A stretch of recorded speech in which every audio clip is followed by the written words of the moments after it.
you show up for pets every day. It's because care is your calling, and it's ours too. We know it's what drives you to make a difference in the health and well-being of every pet. That's because at Zoetis, hundreds of veterinarians are part of our team too, working with you to provide science-backed medicines, technology, and practical support to help elevate your standard of care. Learn more at careisyourcalling.com. Keep your wellness routine going strong all summer. Kachava's new travel packs help you stick to your daily ritual even when you're on the go. Just one packet of Kachava's all-in-one nutrition shake provides complete nutrition wherever you are, with 25 grams of protein, 6 grams of fiber, greens, adaptogens, and more. Simplify your daily ritual. Go to kachava.com and use code FITNESS for 15% off. That's KACHAVA.com, code FITNESS. Every team, every topic, everywhere. This is Believe. Support me on Patreon, patreon.com/mtgbooks.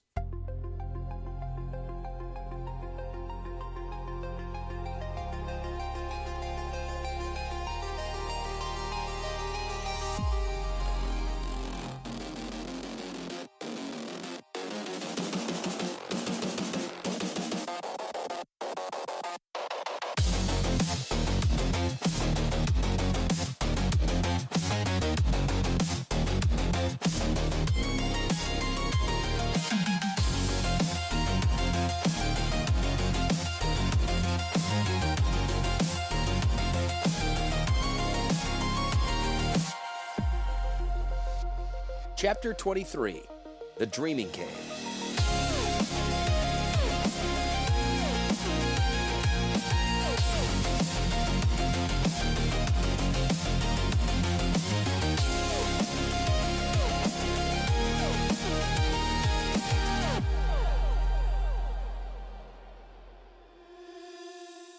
This place was not fit for the elves of Llanowar. They were accustomed to colonnades of Kyosumic trees, to hanging vines in vast highways, to leaves among the clouds and days beneath the sun. This place had no trees but columns of tortured stone. It had no vines but giant blind serpents that crawled the cave floors. In place of heavens, there were groins of rock. Instead of sunlight, there was blackness. It was worse than that. Crowded here in these haunted caves, the elves knew that even now, trees and vines and skies were decimated. This place might not be fit for elves, but neither was their home anymore. Eladamri walked among the refugee rabble. They sat shoulder to shoulder in a large, dark cavern. Lynn Civi strode in silent watchfulness behind Eladamri. She kept at bay the refugees who teemed about him in their terror. They had feared to come here. It was a place that lived in their common mind, the Dreaming Caves, the underworld home of the dead. True enough, since they had arrived, strange, moaning spirits seemed to flit all around them. Eladamri was no prophet. He was a warrior. For him, this was not an underworld, but a bunker. Not a place for the dead, but for the living.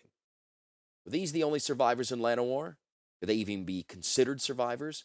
Perhaps 100 had died in the palace. Perhaps 100 more had died in the flight downward. How would these 1,000 die? Starvation? No, they would not last so long. They would die in trampling stampede. One old elf, clutching a squalling child, had summed up all their fears. The dreaming caves bring nightmares to life. The refugees had brought a wealth of nightmares with them. Visions of hurtling plague bombs shone in their wide eyes. Shrieks of dying countrymen echoed through their ears. Shame at leaving their dead nobles. Royal rings unclaimed on stilled fingers. Perhaps the dreaming caves did have that power. Here, beneath miles of root, the air was charged with green manna. Merely breathing it induced a waking sleep. The very rock hummed in sympathy with the hearts of the people. Perhaps these caves did pluck thoughts from their mind and set them spinning through air. One man's private terrors paraded before whole families. The very real deaths of hundreds above were recombined into the surreal deaths of hundreds of thousands below. Refugees staggered about the caverns, wringing their hands and wailing. Others fought their comrades, thinking them ghosts. Still more fled shrieking into deeper places. They fell into nests of white serpents, which awoke to find warm meat. They dropped into wells that plunged into the boiling core of the world. They fled into the manifold stomachs of Dominaria, where she devoured her own children. Terrors came true. Eladamri had to stop all this. He had not saved these people yet. He had brought them out of one death and into another. Not for long. If they could dream of horrors, they could dream of beauties. Lifting high the lantern he had brought from above, Eladamri strode with sure and measured step among his folk. He headed for a prominence of rock on the far side of the cavern. To reach it, he would pass through the main mass of refugees. The staging was perfect, as if he had dreamed it into being. As Eladamri went, he sang an ancient ballad of the Sky-Shroud elves, his people on Wrath. I walk the groves of Damarang, below a dappled sun go I, and sing of Volrath's coming doom, beneath a brilliant sky. O forest, hold thy wandering sun, though fears assail the door. O foliage, cloak thy ravaged one, vestments cut for war. The refugees did not know this hymn, but they would think they knew it. The caves carried his voice among them like a breeze that promised rain. Music swallowed remembered shrieks. Echoes became memories. They knew this hymn, and as he walked among them, they put aside jangling terrors to sing. For what are leaves but countless blades, to fight a countless foe on high? And what are twigs but spears arrayed, to slay the monstrous sky? O forest, hold thy wandering sun, through fears assail the door. O foliage, cloak thy ravaged one, in vestments cut for war. The murmur of the song rose, drowning the last of the moans and shrieks. Even Lynn Civy, walking behind him, sang. Voices joined, strengthened, grew, until it seemed the throat of the world sang with them. Though death has guile and kilting pow, through bloodlust rules the streaming tides, in life that wrestles hour by hour, and finally abides. O forest, hold thy wandering sun, through fears assail the door. O foliage, cloak thy ravaged one, in vestments cut for war. By the time he had reached the gnarl of stone, the whole of the cavern sang, some stridently, some quietly, some merely in gentle hums. The refugees watched this elf, whom they had seen first in the treetops, who they remembered from ages upon ages. Eladamri lifted his face. Lantern light shone across it. He was not old for an elf, in the midst of his second century, but his profound eyes and prominent nose and jutting chin gave him look of a sage. In the lantern glow, he seemed the only solid thing in a world of shadows. Eladamri spoke. Llanowar will rise again, he said simply, without preamble. The words struck the air and made swimming visions of the forest. Green leaves grow out of black ground. Green shoots rise from charred wood. Moments of defeat are swallowed in millennia of triumph. These words were not enough. He needed to speak not words, but visions. I see bright birds darting among the overspreading boughs of Kosumik. Children swing on the vines that hang there. Red camel fruits burst from flowery folds.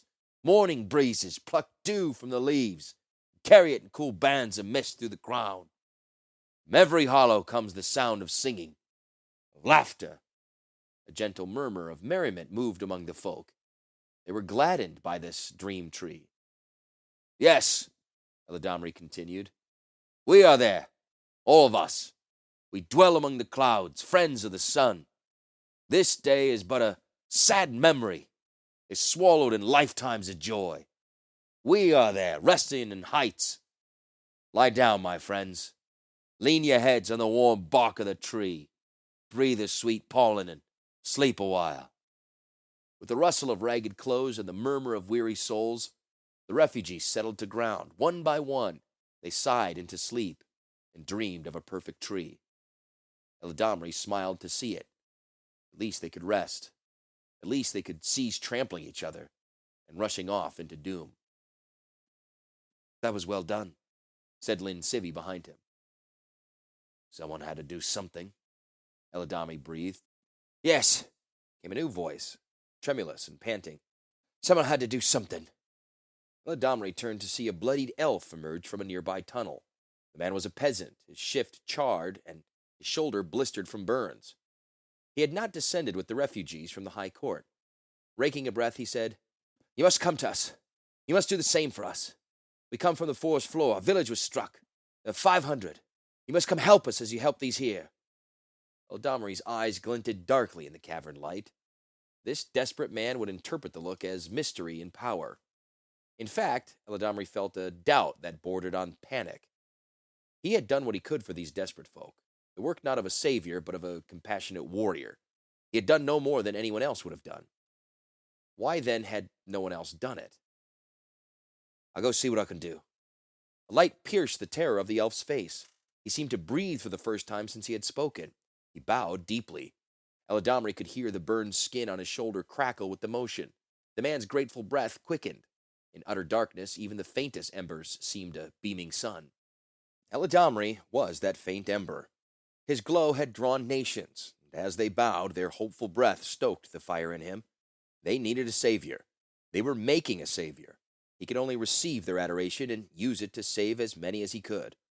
Perhaps that was all a savior ever was. Lead me to them, Eladamri said, catching the elf's hand and lifting him from his bow. I'll go where you lead. Take my lantern. Let it guide you. The elf shook his head. Keep your lantern. I want them to see you. I want them to see who I have brought. He squeezed his thanks and turned to lead Eladamri away. Lifting his lantern, the seed of Freylees strode along the ledge of stone at one side of the cavern. Most of his folk slept in contented clusters. A few remained awake. They watched in quiet admiration, their eyes reflecting his light. They will not suffer your absence long, Eladamri, Lin Civi said behind him. They'll come looking for you. As he followed his guide down into a narrow shaft of slanting stone, Eladamri answered, Let us hope we're not gone long. I cannot keep them back, you know, Lin Civi said. My Toten Vet can keep back foes, but not friends. That was Takara's job. Eladamri's breath caught. The bombing of the palace had been chaos, the flight downward, the terror of the collective nightmare. He'd forgotten about his companion. She didn't? No, Lin Civi replied simply. Eladamri steadied himself, setting a feverish hand on cold stone. The rock drank in his heat. Before him, the passage descended into deep darkness. Chill air crowded past from spaces below. It seemed Dominaria was breathing. It seemed her breath was cold. Just a little farther, the elf assured. He was small and sure-footed, like a cave cricket. Eladamri and Lin Civi picked their way across a rubble field where hunks of stone had calved up from encroaching ceiling. Beyond, the passage squared up from seeming almost a mine hewn from rock. Eladamri's footsteps echoed in whispers all around him. At the end of the corridor, the elf stood before a vast cavern. Eladamri's lantern barely shone in the blackness. He stared at the lantern. Its wick was little more than a nub. Reaching to the neck of his robe, Eladamri grabbed the collar and hauled hard. The fabric ripped easily free. He opened the lantern, lit the strip of material, and fed it down into the wick slot. The collar filled with oil.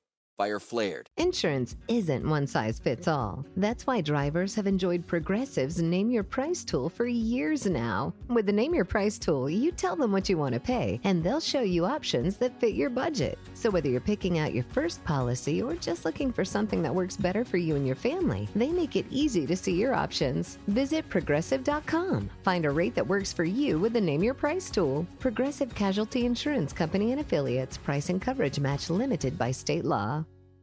Most people don't realize how much of their personal information is being bought and sold every day. Data brokers are making billions pulling details about you from public records and the internet, then packaging and selling it, usually without your consent. That's how your information lands in the hands of scammers, spammers, even stalkers. That's where Aura comes in. Aura actively removes your data from broker sites and keeps it off. They also instantly alert you if your information shows up in a breach or on the dark web.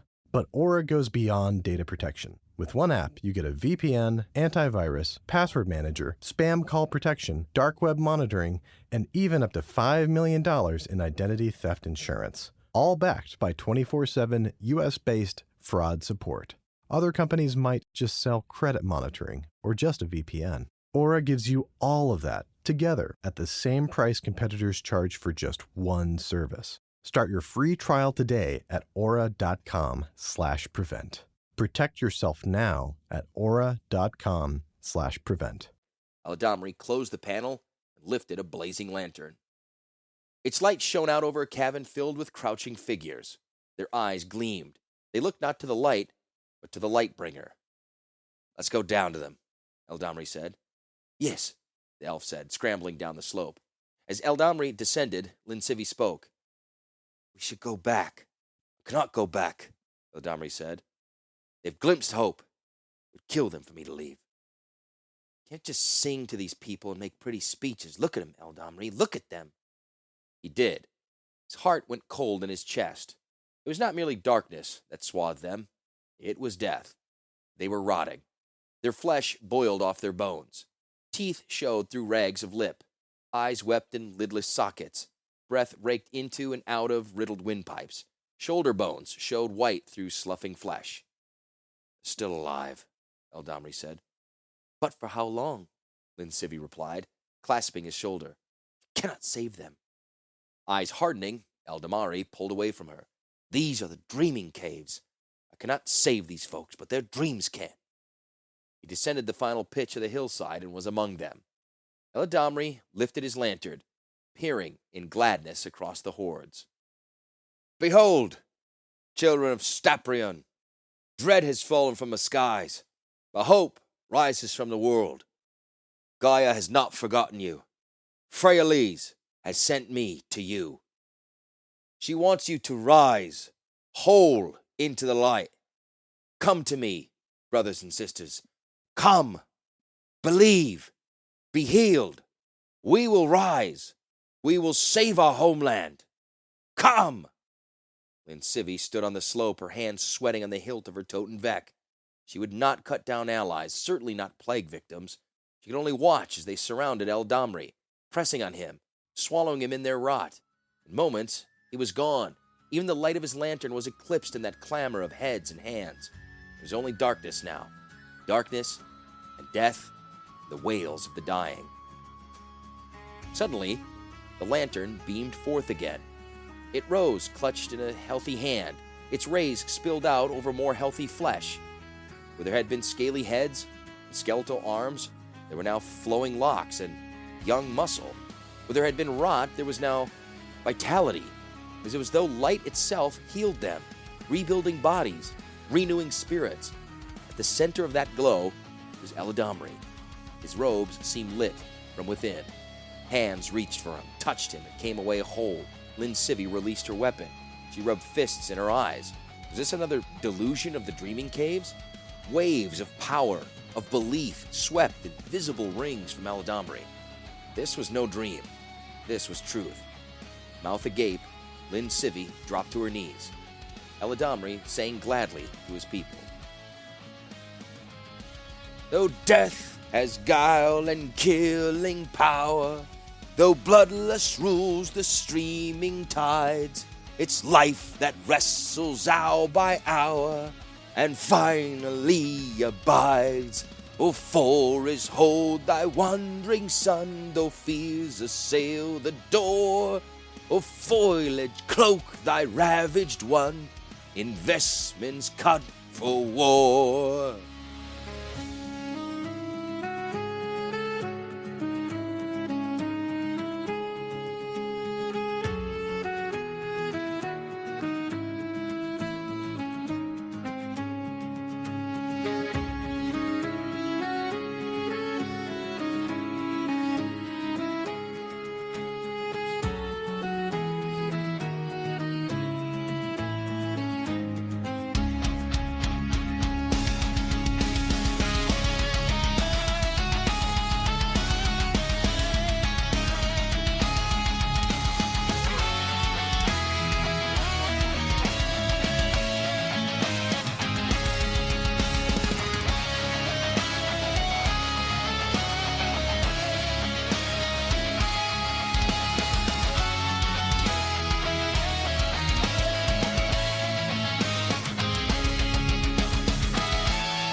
Most people don't realize how much of their personal information is being bought and sold every day. Data brokers are making billions pulling details about you from public records and the internet, then packaging and selling it, usually without your consent. That's how your information lands in the hands of scammers, spammers, even stalkers. That's where Aura comes in. Aura actively removes your data from broker sites and keeps it off. They also instantly alert you if your information shows up in a breach or on the dark web. But Aura goes beyond data protection. With one app, you get a VPN, antivirus, password manager, spam call protection, dark web monitoring, and even up to $5 million in identity theft insurance. All backed by 24/7 US-based fraud support. Other companies might just sell credit monitoring or just a VPN. Aura gives you all of that together at the same price competitors charge for just one service. Start your free trial today at aura.com/prevent. Protect yourself now at aura.com/prevent. If you like the show, please take a moment to rate, review, and subscribe. It really does help the show to grow. Thank you for listening.